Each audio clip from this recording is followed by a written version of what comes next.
Good morning everyone. I hope you all are doing well. Welcome to my channel. This is Poonam Avasthi, your SST teacher. Today in this video we are going to begin chapter number 1, the modern period. Okay, watch the video carefully and at the end of the video you will be getting some new terms. Learn those new terms and do the home task in the notebook. Okay.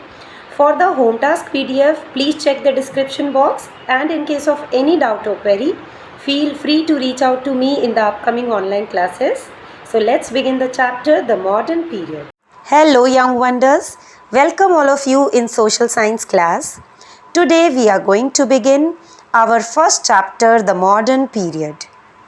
The history of India, students, is divided into 3 different periods: ancient period, the medieval period and the modern period. You have already studied about ancient period in class 6th and about medieval period in class 7th. Now in this class 8th we are going to explore about the modern period. First of all, we will study what is periodization. Students, historians divided history into broad time periods on the basis of certain distinctive characteristics, and this is called periodization. For example, some historians say that the change from the ancient to the medieval period occurred with the arrival of Turks in India. Similarly, the change from medieval to modern occurred with the arrival of the British. So students, have you seen that these divisions are meaningful? Students, you all must be wondering that why do we periodize history? So students, we periodize history for better understanding of the past events. Please note down here, the 18th century is generally taken as the starting point of the modern period. Now students, explore with me the defining features of the modern era. Highlighted features are scientific progress, industrialization. So, what is industrialization? It is a process of the development of industries in a country or region. Now, colonization. It is a process of establishing control and exploiting an area after capturing it. Urbanization, or we can simply say growth of cities.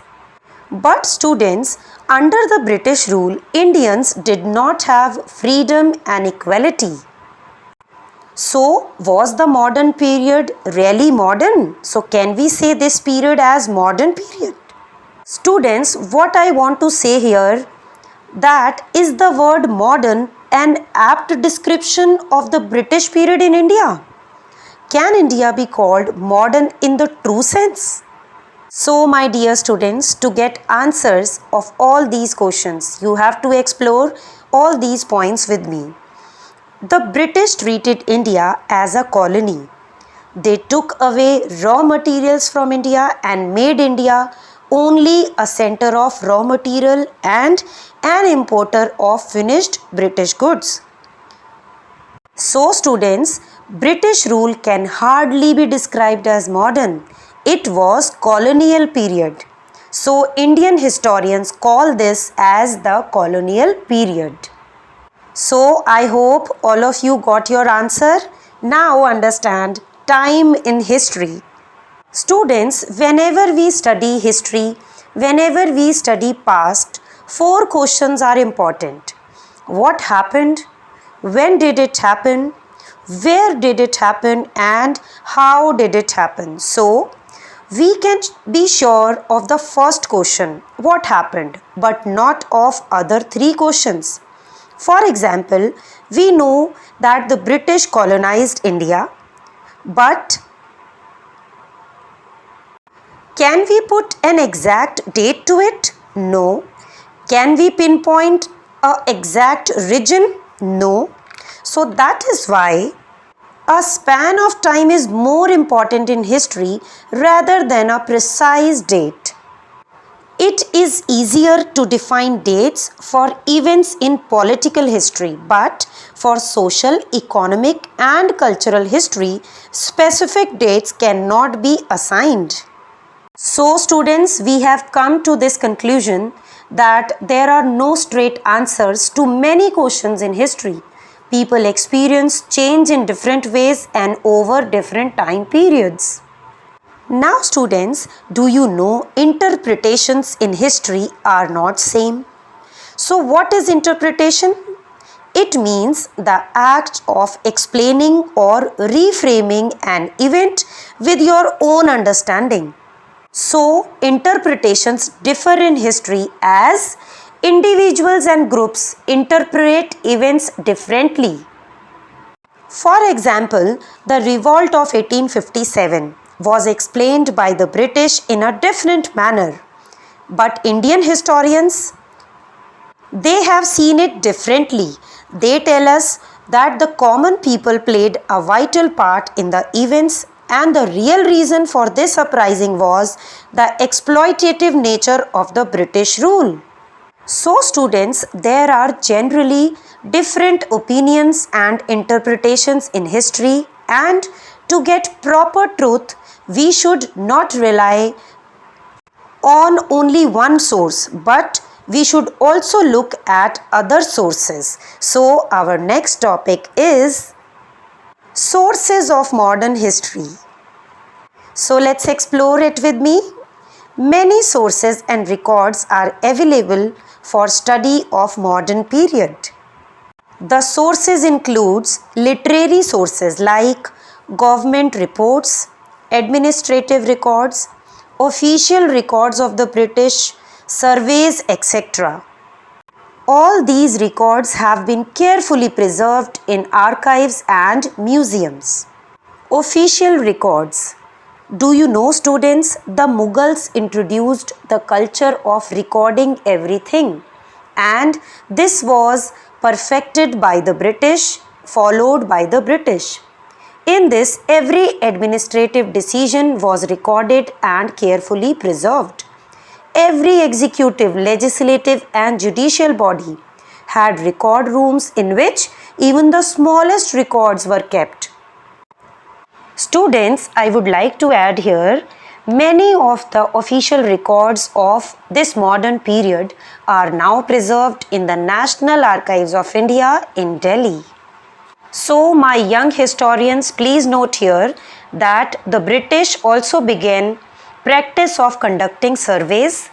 They conducted population, revenue, land and other types of surveys. Census operations also began in this modern period by the British. Now think, why did the British conduct so many surveys in India? Yes, you all are correct. The British conducted so many surveys in India because they wanted to be famous all over the India and the world.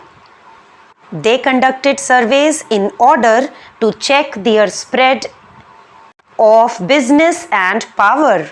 They also needed that all people should know about their East India Company. Now students, there are number of indigenous records to study modern period like diaries, accounts of pilgrims and travelers, newspapers, books, novels, etc. They all reflect the feelings of the Indians under the British rule. Students, many books also gives us important information about that time. For example, Poverty and Un-British Rule in India, written by Dadabhai Naoroji, in which he highlighted the exploitative nature of the British rule. Newspapers such as Kesari in Marathi and Maratha in English also made people aware of the real intentions of the British. Now, by this we are done with this lesson. In the upcoming lessons of history, we will explore more about the modern period, which is associated with the establishment of British colonial rule and the fight Indians put up against it. Now, please have a look to the new terms and solve the home task. For home task, please check description box also. Students, feel free to ask your queries in upcoming online classes. This is it for today. Don't forget to like and share the video. Thank you so much for watching. Keep watching, keep learning.